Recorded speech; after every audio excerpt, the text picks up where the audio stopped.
friends, Rotarians, guests, and those who are joining us from Zoom today. I'm Jean West, owner of Faces West Productions, president of the club, and a Paul Harris Fellow. Before we start, can we please join me for a moment of silence in memory of two very special people. Pastor Tom Evans, beloved husband of Rotarian Kathy Mahoney Evans, passed away February 4th. Celebration of Tom's life was held this weekend at First Southern Baptist Church, where he pastored from 1984 to 1996. And Kathleen McCarran, sister of Rotarian Kevin McCarran, chair of our Public Image Committee and the person who provides indispensable help with our tech at each weekly meeting. Kathleen departed this life on Tuesday, February 8th, 2022, at her home in Plimpton, Massachusetts, due to complications from ALS. A mass of remembrance is planned for March 19th at St. Peter's Catholic Church in Plymouth, Massachusetts. The celebration is like to follow.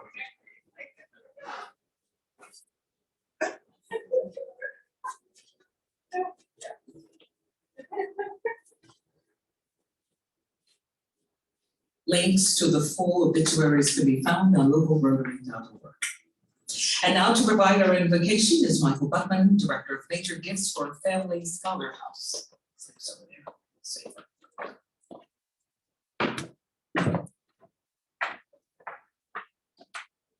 Thank you, Madam President. In light of the events in the past week within our city, I thought I'd start off with a quick note in today's reflection. Author Warren T. Bennett wrote, "Sometimes all a person wants is an empathetic ear. All he or she needs is to talk it out. Just offering a listening ear and an understanding heart for his or her suffering can be a big comfort. Dear Almighty, grant me the gift of understanding. Help me to understand the feelings of others, the desires of others, the goals of others. At the same time, help me understand myself in my actions and reactions. Widen my vision beyond my own small world to embrace with knowledge and love the world of others." Thank you. Thank you, Michael. And now to lead us to the pledge and forward test is Cheryl Kersey, president of Kersey & Kersey Architects, club director, Paul Harris Fellow +1, and a 2017 Rotarian of the Year. Please join me in the pledge. I pledge allegiance to the flag of the United States of America and to the republic for which it stands, one nation, under God, indivisible, with liberty and justice for all. In forward test. Is the truth? Is it fair to all concerned? Will it build goodwill and better friendships? Will it be beneficial to all concerned? Thank You may be seated. Thank you.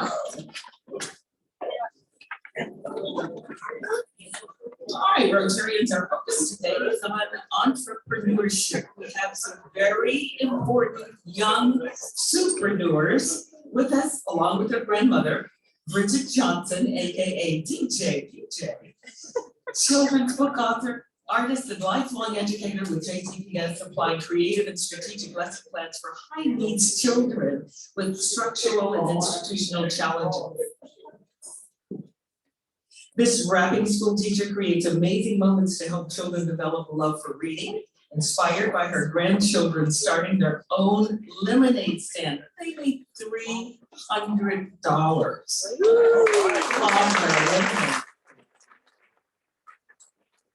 She has developed a curriculum called Fun Financial Literacy for preschool to third graders. And here to perform the Fun Financial Literacy rap is Kamani, raise your hand, Kamani, and Dior Johnson.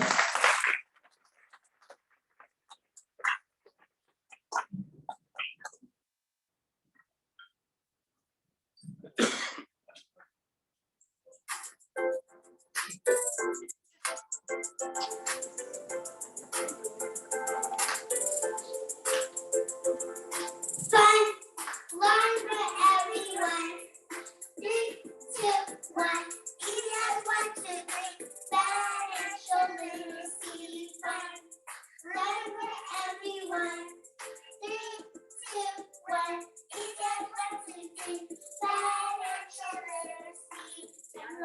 money you have in your pocket, put it in a jar, make sure you lock it. Save real big and you might see the vital financial literacy. Say goodbye land, say goodbye stock. This stock is a new little rock. Money in a plane and it can be. Learn about its worth, you will see. Take a time out every morning, oh girl. You'll be the CEO of your own world. Take a time out and you'll be glad. Superpreneurs on a hot new fad. Fun, love for everyone. 3, 2, 1. Guess what? Financial literacy. Fun, love for everyone. 3, 2, 1. Guess what? Financial literacy. Think of everything you do for fun. Play, yell, jump, run. All the talents that you possess. Realize your dreams and you'll be the best. If you want to know how you can, you can make business to play your hand. No matter what you need, when we grow up, investing is important, that's what's up. No liability will be the difference. Get rid of them. They are agents. Financial literacy will take you far. Say you need money and put it in a jar. Fun, learn with everyone. 3, 2, 1. Guess what to do? Financial literacy fun. Learn with everyone.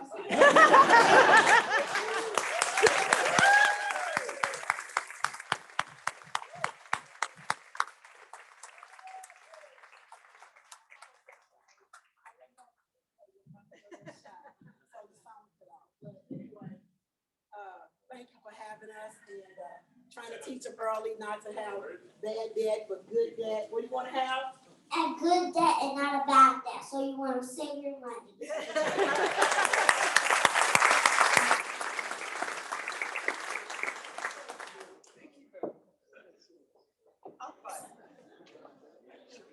All right, it is always our pleasure.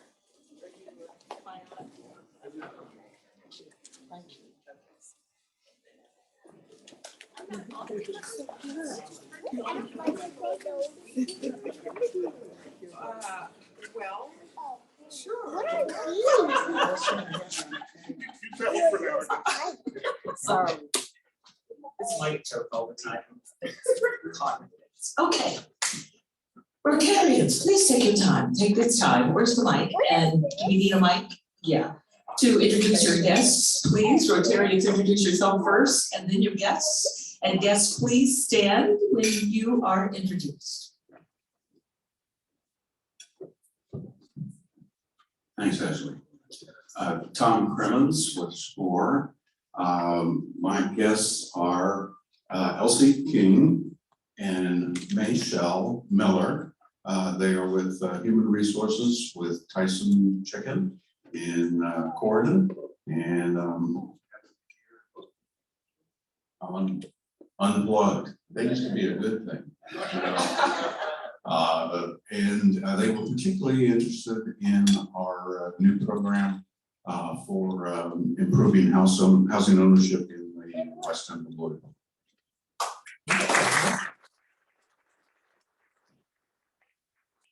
President Jean, Susan Zepeda. My guest today is Ron Gallo, the CEO of the Community Foundation of Louisville and a prospective member.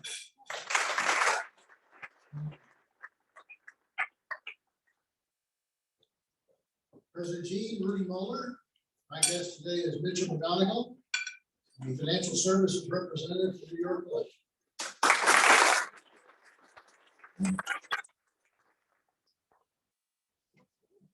President Jean, John Morse, and my guest is Chandler Jenkins. He is a Salesforce consultant for Coastal Cloud.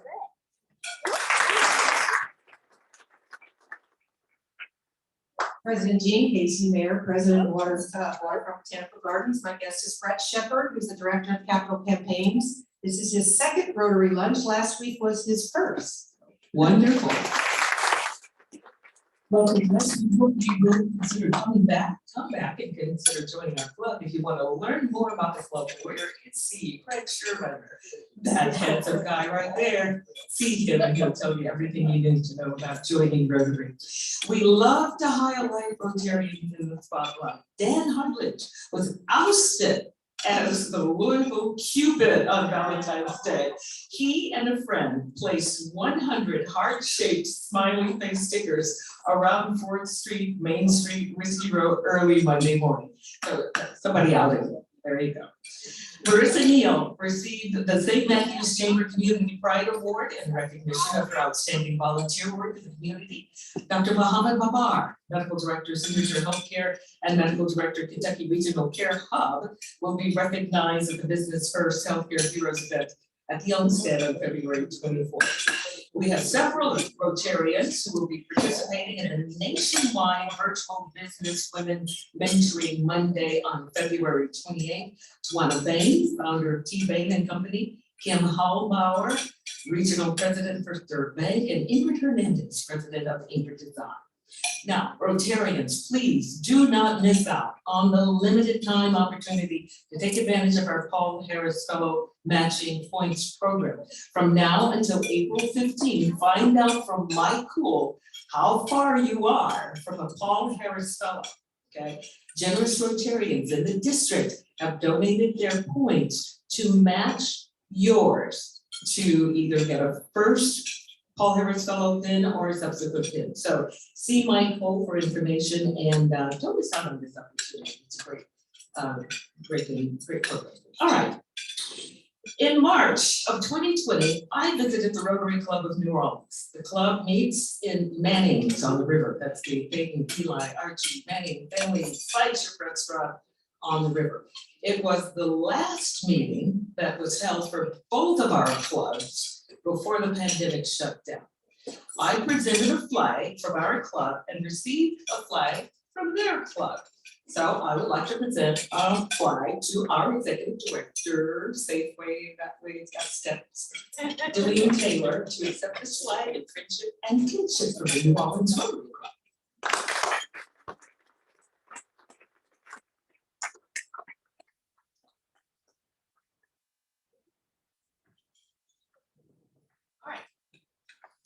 So now, while we're in New Orleans, Mardi Gras is in full swing in Louisiana with a kickoff this weekend with the beautiful crew balls. The crew of Endymion on the corner over there in Queen. The floats are lined up, ready to roll. They flood the streets with music and dancing and beads as the parades cruise all over the city.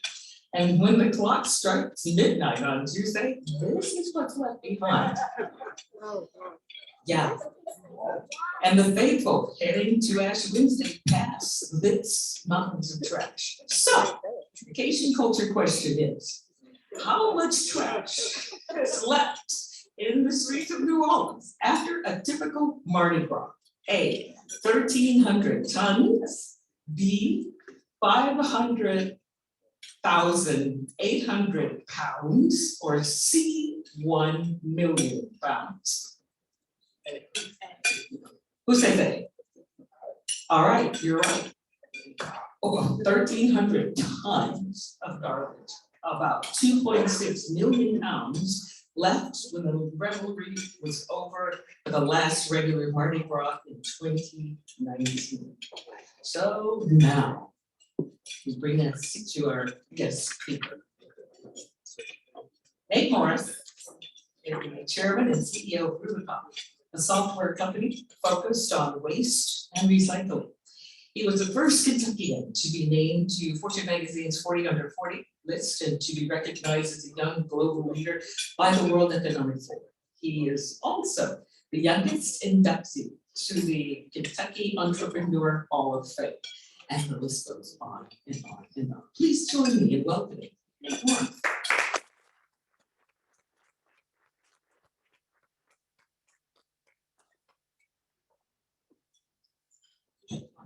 Yes.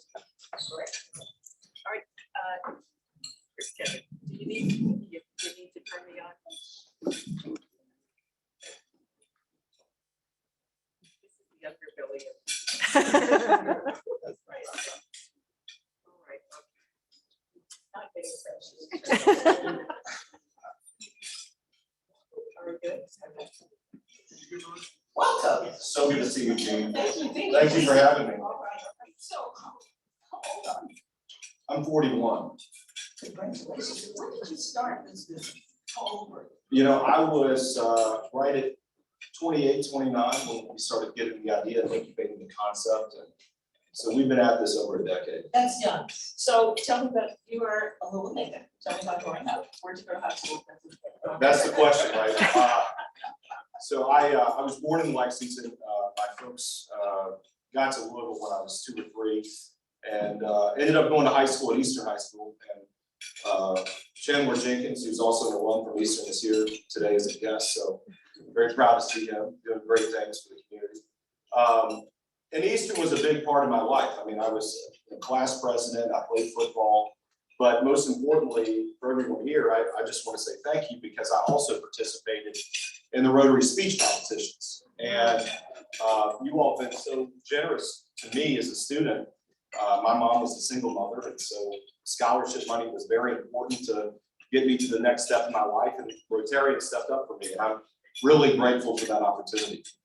Wonderful. So you have a Rotary connection. Absolutely. I feel right at home. I remember learning about Paul Harris as a high schooler and all the work with UNICEF and polio. And it has a big impact on you as a young person. One thing I would encourage you to do is the next Rotarians are at your high schools and middle schools. And you know, that's how you build a great organization for generations. And it's interesting that you have that Rotary connection because now on the platform, as you know, Rotary is instrumental in eradicating polio years. It's the main mission. The newest platform now is the environment, and one of the areas that we're really focusing on is the water. We'll talk about that in a bit. So you are based in Lexington, but you have global implications. Yeah. How did that happen? Well, first, when you showed that picture of all that garbage, I got pretty excited. I thought about all the money that you make with all that garbage. And I feel like that, you know, garbage is one of these industries that's been overlooked. We all want to get it to the curb. We all want to put it to the back of the house. We don't want to see it. But the opportunity to monetize waste and strip out commodities, strip out opportunity is tremendous. And I think that it's one of the last environmental issues that people talk about. I think people have seen more about garbage on watching Tony Soprano than they actually have thought about it related to what's actually happening in their business. But we're operating now in all 50 states. We work in 20 countries. We just made an announcement last week that we partnered with a Japanese conglomerate called Inductee, one of the largest conglomerates in Asia. And so we're bringing our digital solutions to solve waste all over the world now. So, okay, then tell me how that works. For instance, let's take New Orleans, and it's been a chronic problem every year. Yeah. They do not know what to do. It clogs the sewer drains, everything. So what does Rubicon do to mitigate that? Yeah. To help with that? Yeah, just so, just to level set on how everything works. And I have a personal thesis as an entrepreneur that the digital assets versus brick and mortar assets, digital are going to be the way of the future, right? You've got to digitize your industry. I don't care what you're doing. A lot of people say, why I'm not in the technology space. We're all in the technology space today. Like it or not, that's where we are.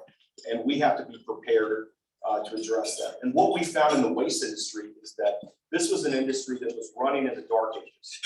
I often like to share with people that the founder of Waste Management is also the founder of Blockbuster Video.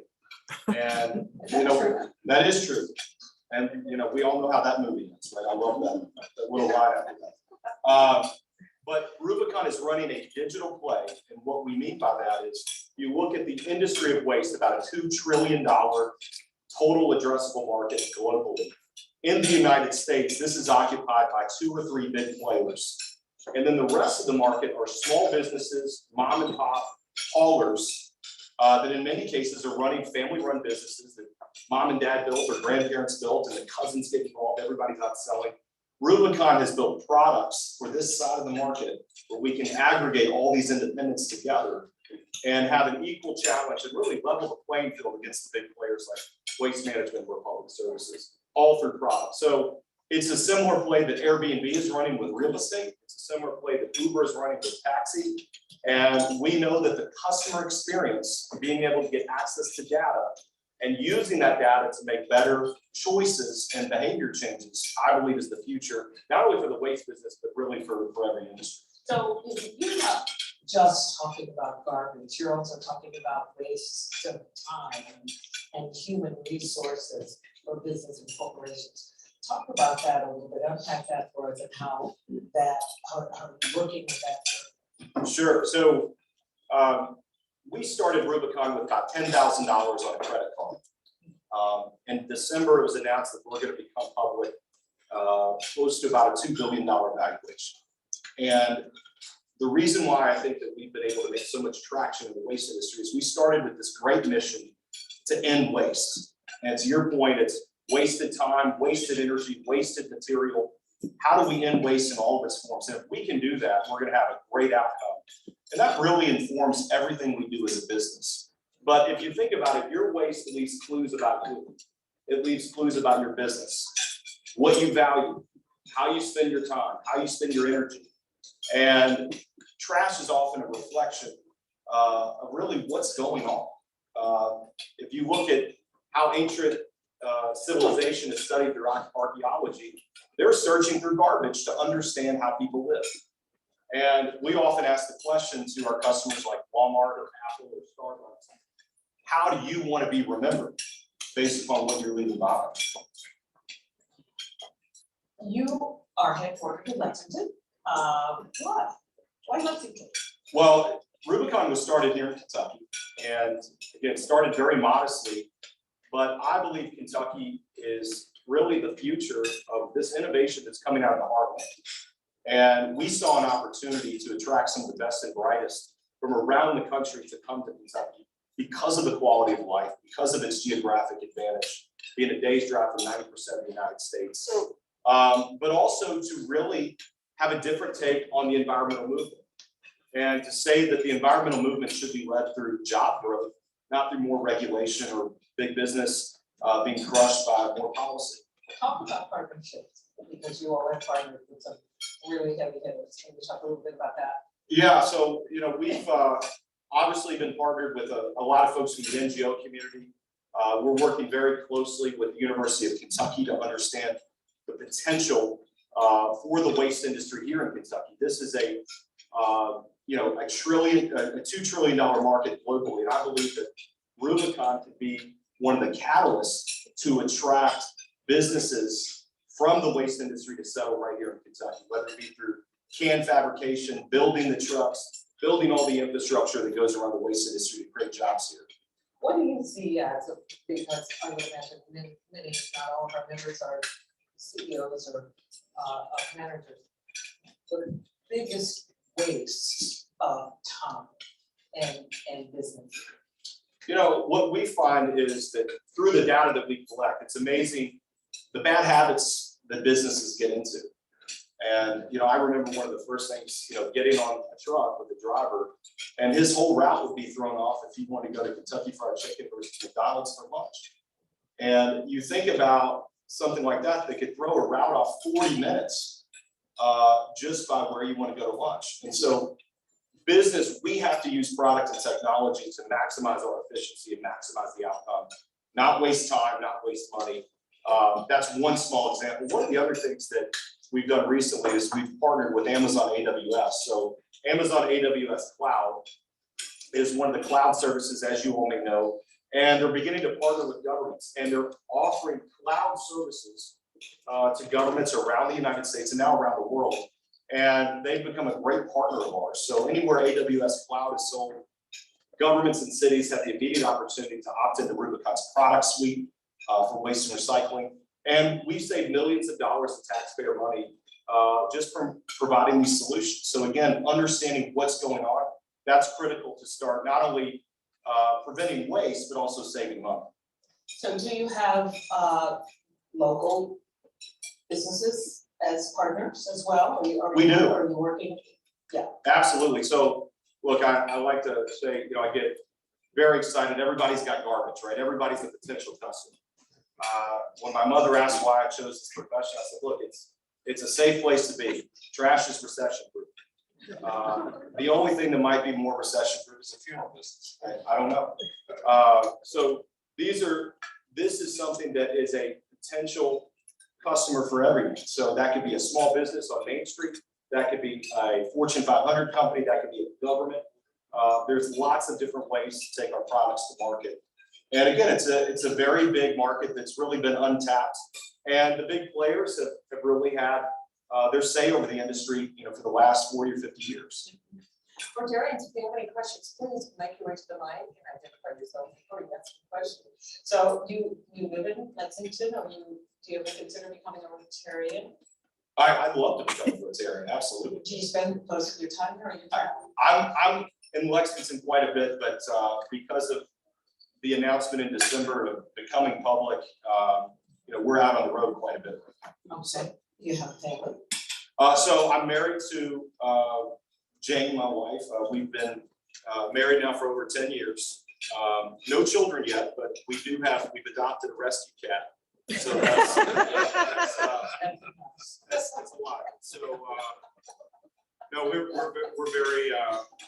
very excited about the future. Lots to do. Well, congratulations. Thank you very much. Always happy to have a Kentucky person succeed nationally and globally. So what can you talk about? What countries you touch? Obviously a lot of the European countries. I mentioned Japan. I just got back recently from a meeting with the president of Colombia. So we're having active talks about South America. So the great thing is this goes everywhere. So. And one thing I wanted to say something about the superpreneurs. I want to congratulate them, and it's really fantastic what you've done, raising $300, making $300 first day.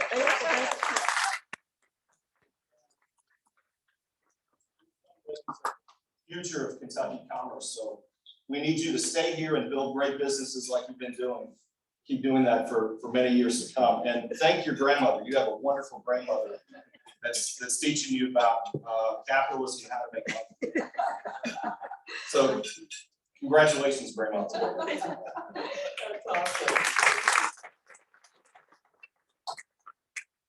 President Gene David Snyder, New Directions Housing. Nate, a question. A number of years ago, I came across some reports about European countries that in recycling put the owner, this element of recycling upon the factories and the producers, such that if I was to buy an automobile or refrigerator, upon the retirement of that appliance or that vehicle, it goes back to the manufacturer. It seems to dynamically change and alter their manufacturing element and view of how they're developing products. Any movement of that in the United States or anything that you're engaged with that touches upon that? Well, certainly there have been active discussions about this topic, but what I would say is we have a saying at Rubicon that waste is a design flaw. So if you're producing a lot of garbage, you may not be making the best product that can be recycled easily. So what we tell our customers is the best course of action is to think about how things can last for a generation or can be put to use immediately upon their retirement, as opposed to putting it back out to the environment. Hi, I'm Roland Blahnik. My question is, let's say I'm a CEO, you're coming to my company to sell your product. What is it exactly that your product does? So Rubicon is a digital marketplace. So you think about the marketplaces that are in the market today, like Airbnb and Uber. If you're producing garbage, you can immediately opt into using the marketplace, contract with Rubicon for waste and recycling services. That platform will then take you to an independent hauler, which can provide service.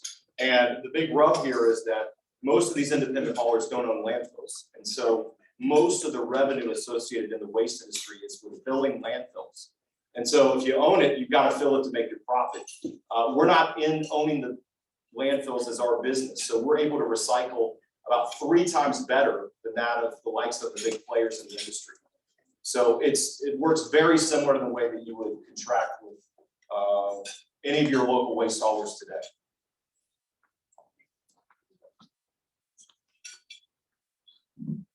Hi, I'm Amy Luttrell, and I'm with Goodwill Industries, and we have a lot of trash. It's not really our trash, but it's other people's trash that has resulted from those wonderful donations. And this is the leftovers that we can't figure out what else to do with it. Most of it, we found a new home for it. So we would love to have more trash or less trash and send less to the landfill. Is there anything, any help that Rubicon could provide for that?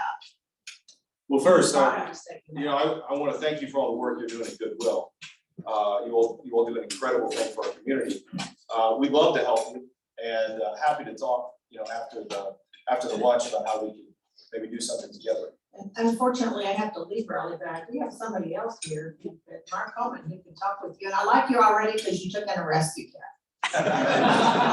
Thank you. Hi, Susan Zepeda, retired CEO of the Foundation for a Healthy Kentucky. One of the greatest generators of waste, some of it hazardous, a lot of it hazardous, is hospitals and healthcare facilities. Do you work with them, and what sorts of strategies do you offer? Hazardous is a category, as you mentioned, is very tough. We tend not to go with the hazardous waste. That's not really a service that we're offering at scale today. But obviously, hospitals, medical facilities are a big part of our business today. Hi, Nate. Thanks for being here. Casey, Mayor, Waterfront Botanical Gardens. So you now know that we are building a beautiful world-class botanical garden on top of an old landfill. So because there was a landfill on River Road, we will now have a botanical garden on River Road near downtown. So I'm trying to understand your business. I mean, but is your goal or one of your goals to reduce the number of landfills and the content in the landfills so that the garbage actually goes to where it could be recycled? Or I'm just trying to get a grip on exactly your maybe mission. Yeah, it's a great question. I mean, one of the things that perplexed me as a young person and what spurred me to start Rubicon was learning that we are incentivizing people to bury garbage in the ground. And, as someone just using common sense, and my grandparents taught me to grow up on a farm, you can't bury your problems. You've got to deal with the issue. And that we have a challenge in this country that we have to remake our infrastructure and the way we manage waste. We've got more waste coming now from China, that they're not accepting our garbage the way that they used to over the last 20 years when China entered the WTO. And so we've got to really go back to work and build the infrastructure necessary to manage our garbage. But in Rubicon, we believe it starts with the data. You've got to understand where the material is moving and understand what's actually happening in the market so you can make those investments in recycling plants or ways to divert waste from going into the ground. So I really believe that we can get to a zero landfill world. I'll give you an example. Walmart today, who's a customer of ours, they've diverted about 90% of their garbage from landfill at every Walmart location in the United States. And this is a testament to understanding how they use and extract commodities, and they're able to resell those commodities, recycle those commodities. And this is one of the largest supply chains, if not the largest supply chain in the world. And so this is a testament to what's possible if we've got good information, that we're asking the right questions. And we all have the right incentives to win for the environment, but also for the economy. Yes, Fred Cowan, retired judge. I wanted to ask you about your going public. You indicated that you'd be ready to do that as we see. Give us a little bit more detail about that, and in particular, the extent that you can tell us, since you are going public, really tell us the size of your company in terms of employees, gross revenues, and anticipated growth. Well, all I can really say about becoming public is the Wall Street Journal announced the deal in December. And Judge Cowan, I encourage you to take a look at that.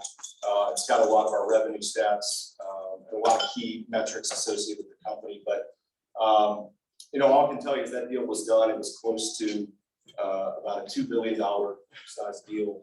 And obviously, we're very enthusiastic about having that opportunity. Hey, how's it been? Kurt Jacobs, Lexington. What's going on, man? It's been a Hey, long Kurt. time. So I got a burning question. I've drank a lot of bourbon over this question and fought with a lot of family members and friends because I recycle like a fiend. And I have been told that it doesn't always go where it's supposed to go. What do you say? Well, I mean, look, that's a really loaded question. Tell me which way you want to go. I figured if you don't know, nobody. You know, the challenge with recycling today is that there's a lot of contamination. But I think the biggest challenge goes back to the nationwide model, which is a landfill-based model. And Rubicon uses landfills today. We still have to use them. But we want to use our data to encourage ways to build alternatives to landfills. And I really think that's the long-term fix.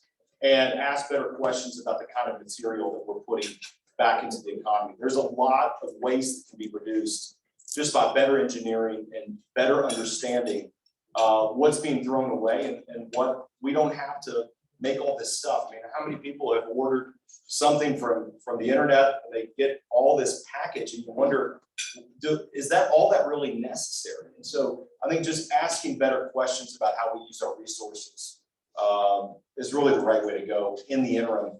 But I think in the long run, it's how do we get off the landfill model at scale? Thank you for the presentation. Kevin McCarran, Protection Creative.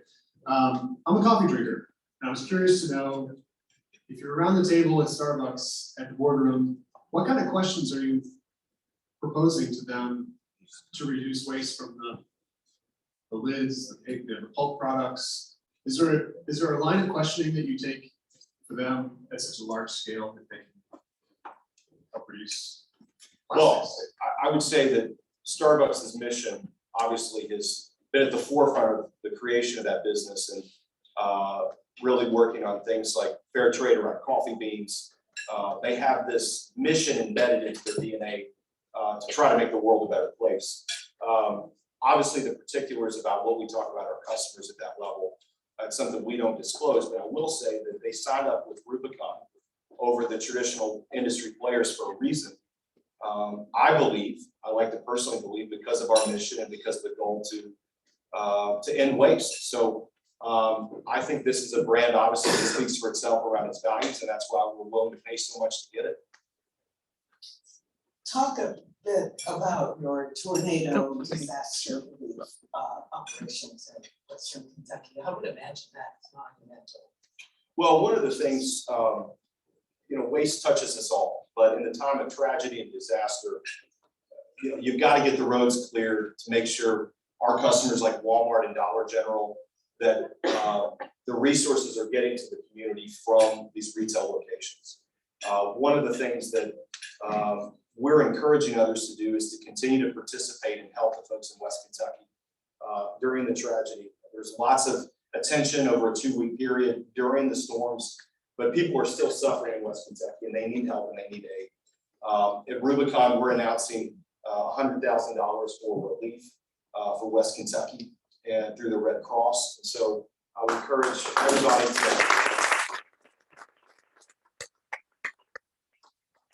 to step up and see what they can do. And if it's not money, maybe it's your time or volunteering or helping in some way to help the folks that are suffering. Cliff Elgin, in the waste area, it seems our modern age, data age, old computers, old phones, old tablets are a particular problem. How are you addressing that? So this is a really important question. The number one cause of identity theft in the world today is not hackers coming into your cloud or your device, but it's actually the electronic waste that you throw away that ends up in landfills and is harvested by people who wish to do you harm. And so electronic waste is absolutely critical to the security of your company, of your home, but most importantly, our country. At Rubicon, we've partnered with business executives for national security to figure out ways to bring awareness around this issue.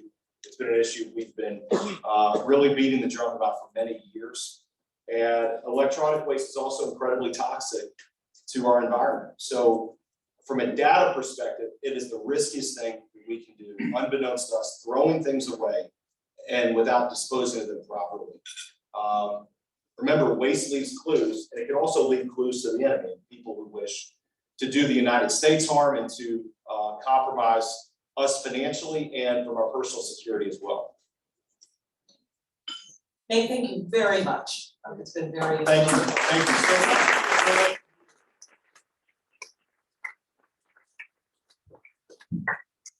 Okay, I'd like to call Delene Taylor, Executive Director, back to the podium for announcements. Ms. Taylor.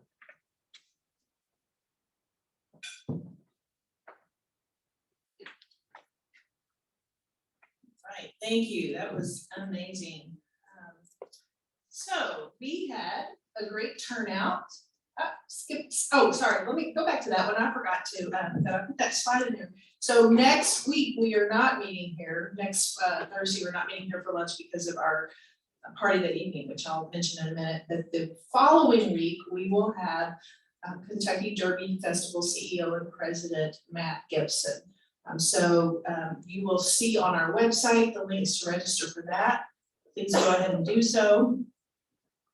All right, last night we had a wonderful event at the new Ingrid Design location. Rotarian Ingrid Hernandez hosted us. And she said, I know several people had expressed the desire to go, but had a conflict. She said she would welcome any of you to reach out to her to schedule a private tour. So next week, as I said, we do not have a lunch meeting, but we will be meeting in the evening at Barrett Bar and Grill for our Mardi Gras masquerade from 6 to 9 p.m. There will be Cajun food, NOLA-inspired drinks, king cakes, beads, music, dancing, pool, and I've seen a preview of Jean's costume. So you're gonna have to step up your game if you want to compete for the prizes. It's at the Barrett Bar on Barrett Avenue. And all of the information is, if you scan the link at the QR code on your table, you will see all the information about that. It's $25 per person. And also on your table, there's a QR code for our Rotary Day at the Downs on Wednesday, May 4th. We'll be here before you know it. We reserved the Steaks Parlor Room and the 4th floor balcony. Tickets are $130 a person and include admission, racing program, chef's table buffet, prizes, parking, and more. And we have extended the deadline to purchase tickets until March 1st. So you can scan the QR code on your table to purchase individual tickets or a table or two. And save the date for our Lou City Soccer event, which will be Saturday, August 13th. We will have the Four Roses Bar pregame and seats will be together center field. Please review the Sparks email for your important announcements as well as this week's birthday celebrations. Thank you. Back to you, President Jean. All right. Thank you, Delene. And again, guests, thank you so much for coming. I hope you'll come back and consider joining Rotary. If you have any questions, again, what is Rotary table is right here. And that handsome guy gonna make his way over there to answer any questions. All right, do we have any pool sharks in here? Who plays pool? Come on, somebody's gotta play pool. No one? Oh, well, Amanda's gonna beat you all at the Mardi Gras party, just saying that. Also, feel free to take some beads.